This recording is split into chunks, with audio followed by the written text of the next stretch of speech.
રાધે રાધે, જય સિયારામ.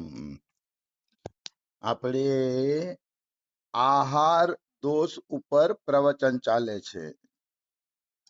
ગયા પ્રસાદ પંડિતજી આહાર દોષ ઉપર શું બોલતા એના વિશે આપણે પ્રવચન ચાલે છે. તો આહાર દોષની વાત આવી છે તો અમારા બાબા આહાર દોષમાં 3 વસ્તુ ગણાવે છે. આજ થોડું મારું ગળું ખરાબ થઈ ગયું છે એટલે એ પ્રમાણે હાલશે. પણ આહાર દોષમાં અમારા બાબા એ 3 વસ્તુ ગણાવે છે: આશ્રય દુષ્ટ, જાતિ દુષ્ટ અને સંગ દુષ્ટ. 3 પ્રકારના આહારના દોષ હોય છે. હા આશ્રય દુષ્ટ એટલે જેના આશ્રયમાં આપણે ભોજન લઈએ છીએ એ વ્યક્તિ કેવો છે એ જોવાનું હોય છે. હા જો કોઈ વ્યક્તિ કામી, ક્રોધી ને લોભી હશે અને એના ઘરે ભોજન કરશું ને તો ભોજન આશ્રય દુષ્ટ થઈ જશે. એ વ્યક્તિનો જેવો સ્વભાવ હશે ને એવો સ્વભાવ છે એ અન્નની અંદર આવશે બિલકુલ. અને એ અન્ન તમને નુકસાન કરવાની શક્યતા રહે છે. હા પછી જાતિ દુષ્ટ. જાતિ દુષ્ટ એટલે જે માનો મલેચ્છ લોકો છે, જે માંસ મટન જ ખાય છે, એવી જાતિ વાળા વ્યક્તિ સાથે પણ ભોજન ન લેવું જોઈએ. હા કારણ કે જે જાતિ દુષ્ટ છે, જે માંસ મટન ખાવાનો જ વ્યવહાર કરે છે, એવાના ઘરે ભોજન લેવાથી પણ અંદોષ આવે છે. હા અને સંગ દોષમાં વિચારોનો દોષ. માનો કોઈ પિક્ચરના ગીત સાંભળતા સાંભળતા રસોઈ બનાવશે તો એના અન્નની અંદર પણ એ દોષ આવી જશે. હા નિશ્ચિત એમાં કોઈ એટલે કોઈ પણ પ્રકારની શંકા નથી. માનો કોઈ રસોઈ બનાવે છે પણ આમ ટીવી સિરિયલ જોતા જોતા કે પોતાનું મનોરંજન કરતા કરતા રસોઈ બનાવે છે તો એ રસોઈની અંદર પણ એ દોષ આવે છે. એવો 3 પ્રકારનું અમારા બાબા કહે છે, મને અત્યારે પરફેક્ટ યાદ નથી, પણ વાસ્તવમાં 3 પ્રકારના દોષોથી બચીએ ત્યારે અનદોષથી બચાય છે. હા હવે તમને અનદોષનું એક ઉદાહરણ આપું જે ભક્તમાલની અંદર આપવામાં આવ્યું છે. હા ઉદાહરણ અનદોષનું ભક્તમાલની અંદર એવું આપવામાં આવ્યું છે કે એક વખત એક મંદિરમાં ભંડારો થયો. ભંડારો થયો ને એટલે બધા સાધુ સંતો એ ભંડારો પાવા માટે ગયા. હા તો એમાં એક ભજનાનંદી સંત હતા. એ ભજનાનંદી સંત ત્યાંથી નીકળ્યા ને એટલે બધા એમ કે છે કે મહારાજ પ્રસાદ લેતા જાવ તમે. તો કે ના ના, હું ક્યાંય ભંડારાનું પાતો નથી, મતલબ બારે પાતો નથી, મારી કુટિયામાં જે કઈ મધુકારી માંગુ છું ને એ હું પાઈ લઉં છું. બહારનું લેતો નથી. તો કે ના મહારાજ પાતા જાવ. તો કે મેં તમને કીધું ને કે હું ભંડારામાં પંક્તિમાં બેહીને પાતો નથી, હું તો મધુકારી ભોજન જ લઉં છું. તો કે તો મહારાજ એક કામ કરો, તમે છે ને પીરહણું લેતા ચાવી કે હા ઘરે જઈને તમે અમારું ભોજન લેજો એ કે, પણ તમે છે ને કે પીરહણું લેતા ચાવી કે. અને ધરાર એને પીરહણું બાંધી દીધું. પીરસણું એટલે ટિફિન. અમારી અહીંયા સૌરાષ્ટ્રમાં પીરસણું બોલે કે કોઈને ટિફિન આપણે આપીએ ને એને પીરહણું કહે હા સૌરાષ્ટ્રની અંદર. તો હવે સંતને એમ થયું કે આટલો બધો ભાવ દેખાડે છે તો લાવ આનું પીરસણું ઘરે લેતો જાવ, ટિફિન ઘરે લેતો જાવ. હા પછી એને પીરહણું સંતે લઈ લીધું. ઘરે આવ્યા સંત. ઘરે આવીને પોતાના ભજનમાં બેસી ગયા. પછી બપોરે 12 વાગે જેવું એને ઓલું ટિફિન લીધું જમવા માટેનું, તે પેલા તો આવા ટિફિન હતા નહીં. સંતો શું કરતા, અંગોછામાં પ્રસાદ બાંધી લેતા. હા નાનકડું કપડું હોય ને કપડામાં રોટી પ્રસાદ ને બાંધી લઈએ. ત્યારે ક્યાં સંતો પાસે ટિફિન હતા હા એ જમાનામાં. તો અંગોછું હતું ને, એ અંગોછું બપોરે જમવા માટે એને પોતાની બાજુમાં રાખ્યું. અંગોછામાંથી લોહીના ટીપા ટપકતા હતા. હા આમ કપડામાંથી લોહીના ટીપા. એને થયું અરે આ તો હું ભિક્ષા આપી કે હું માંસ મટન આપી દીધું કે આમાંથી તો લોહી પડે છે.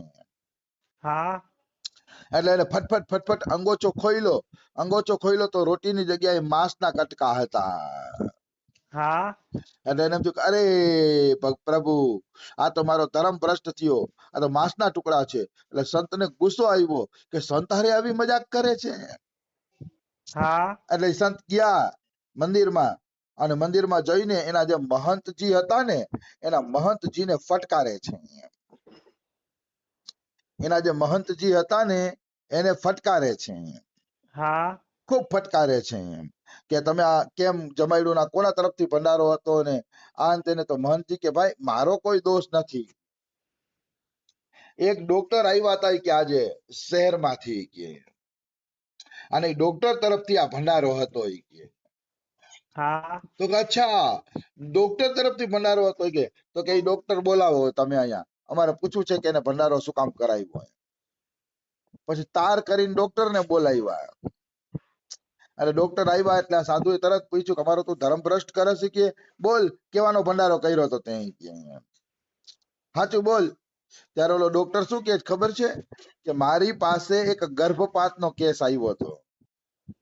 હા એક કુંવારી છોકરીને ગર્ભ રહી ગયો હતો.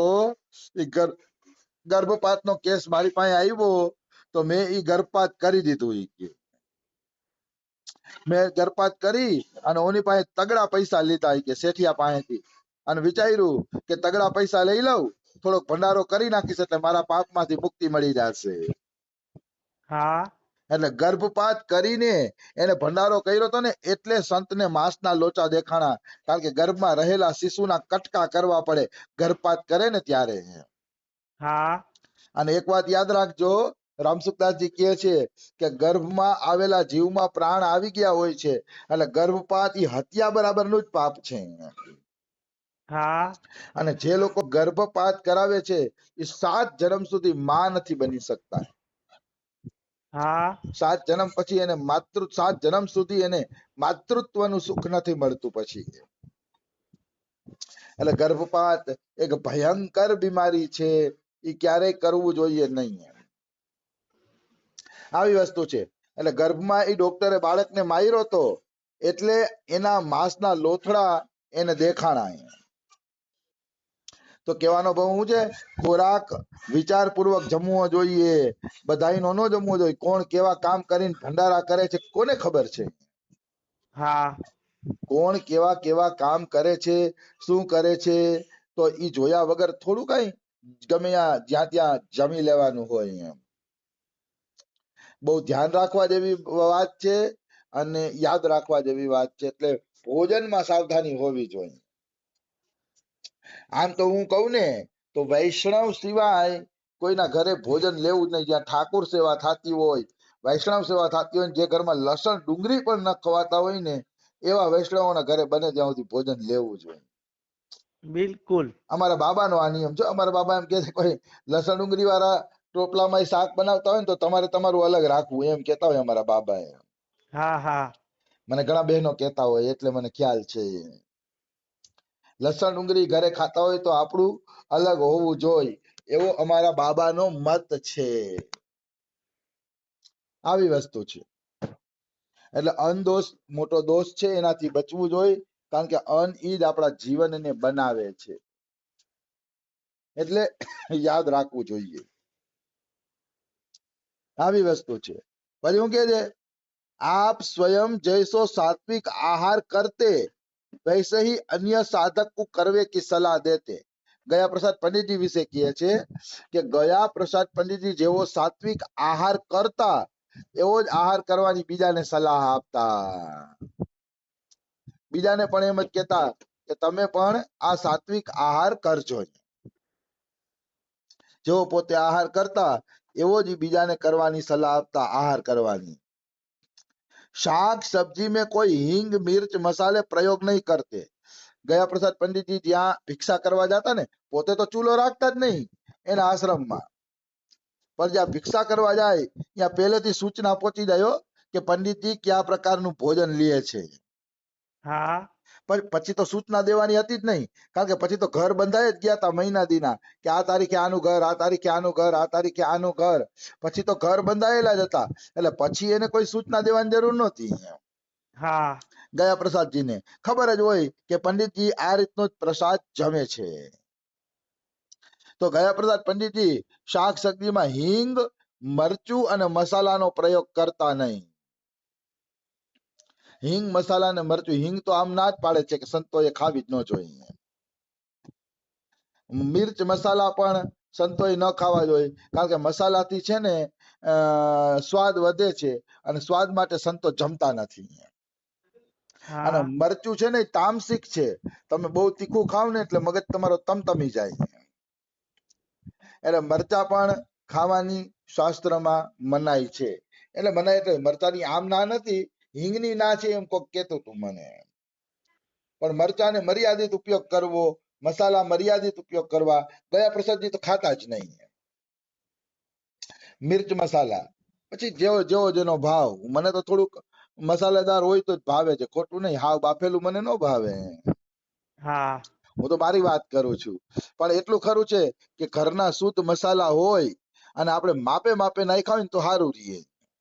બિલકુલ. બજારની વસ્તુના મરચ મસાલા ખરાબ, કારણ કે એ તો સ્વાદ વધારવા માટે ને એટલા બધા તીખા કર્યા હોય ને કે વાત ના પૂછો. આપણે ઘરમાં તો શું છે, આપણે જોઈએ એટલું નાખી શકીએ. હા ઘરમાં તો આપણે જેટલું અનુકૂળ હોય એટલું નાખી શકીએ. એટલે ઘરના મરચ મસાલા તો હારા છે ને, આપણે અનુકૂળ હોય ને એટલા જ હોય. પણ બજારના મિર્ચ મસાલા ખતરનાક, કારણ કે તમારી જીભ તતડી જાય ને એવા તીખા બનાવ્યા હોય, એને ચટાકેદાર બનાવ્યા હોય. કારણ કે એને તો વેપાર કરવો છે, તમારું પેટ બગડે કે જીવન બગડે એનાથી એને કોઈ મતલબ નથી. મરો તો ભલે મરો તમે, પેટ બગડે જીવન બગડે આ એનાથી એને કાંઈ મતલબ હોતો નથી. હા આવી વસ્તુ છે. એટલે મિર્ચ મસાલાનો પ્રયોગ ન કરતા ગયા પ્રસાદ પંડિતજી.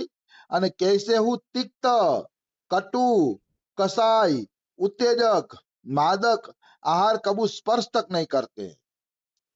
તિક્ત એટલે તીખું થતું હશે લગભગ. તિક્ત એટલે તીખું.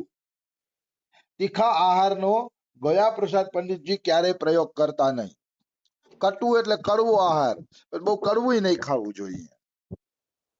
બહુ કડવું ખાય ને માણસ કડવા થઈ જાય, હું તો એમ માનું છું. એટલે કડવું બહુ ન ખાવું જોઈએ, માપે માપે રાખવું જોઈએ. આવી વસ્તુ છે.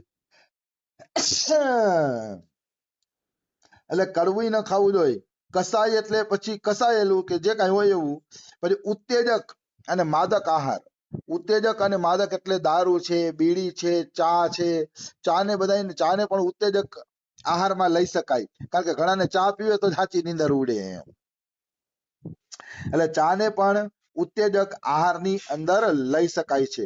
હું પોતે પીવું છું, એવું નથી કે નથી પીતો. હા પણ ચા એક ઉત્તેજક આહાર તો છે.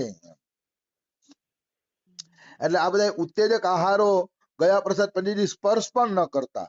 ગયા પ્રસાદ પંડિતજી ચા ન પીતા. હા સીધી એની 10-11 વાગે ભિક્ષા જ થાય સવારમાં. પણ એને જો મહાપુરુષોને હાલતું હોય ને, આપણે તો 1 કલાક ભૂખ્યા રહી તો ગેસ બની જાય. એ મહાપુરુષને હાલતું હશે ત્યારે કરતા હશે ને. એ સવારે તો 2, 3, 4 વાગે ઉઠીને ભજનમાં બેહે, સીધી 11 વાગે ભિક્ષા કરવા જાય. એ પેલા કદાચ ગાયનું થોડુંક દૂધ લેતા હોય તો ભગવાન જાણે, નહીતર ઘણા સંતોને એવું હોય એ 11 વાગે સીધી ભિક્ષા જ કરે. હા અમારા બાબા સવારે બેસી જાય છે, સવાર અને સાંજ તો કાંઈ લેતા જ નથી અમારા બાબા, મને ખાસ ખબર છે. કદાચ બહુ હોય તો દૂધનો, ગાયનો 1 ગ્લાસ દૂધ પીવે, અલગ વાત છે. બાકી ભોજન તો અમારા બાબા અત્યારે એક જ સમય લે છે. અને એ પણ 3, 3:30 જયારે નવરા પડે ત્યારે એક સમય ભોજન લે છે, મને ખાસ ખબર છે. હા તો કહેવાનો ભાવ શું છે કે આ રીતે સંતોના જીવન હોય. એ વહેલા ઉઠીને 4 વાગે ભજનમાં બે ને તો એ 11 વાગે 3 વાગે જમે ને તો એને વાંધો ન આવે, કારણ કે શરીરને એવું કસાવી લીધું હોય. હા અને આપણું તો શરીર જ એવું માઈક આંગલું થઈ ગયું હોય ને કે કલાક 1 ચા ન મળે, કલાક 1 મોડા સિરાવીએ જાણે ગેસ થઈ ગયો હોય, માથું ભારે ભારે થઈ જાય, જાણે કંઈક થઈ જાય, પેટમાં નાખવું પડે એમ. જો કે એ હા કાંઈ ખોટું નથી. પેટને ભાડું દઈને જો ભજન થતું હોય તો સારું છે, અને પેટ્રોલ દઈને ભજન થતું હોય તો સારું છે, ખોટું કાંઈ નથી એમ. હા પણ ઓલી થોડીક સહન શક્તિ હોય ને તો મજા આવે જીવવાની, અને આ આપણે વેલા હરેરી જાય એના જેવું થાય. આવી વસ્તુ છે. તો સમય થઈ ગયો છે, અનદોષ ઉપર કાલે લઈ લેશી. રાધે રાધે, જય સિયા રામ. રાધે રાધે.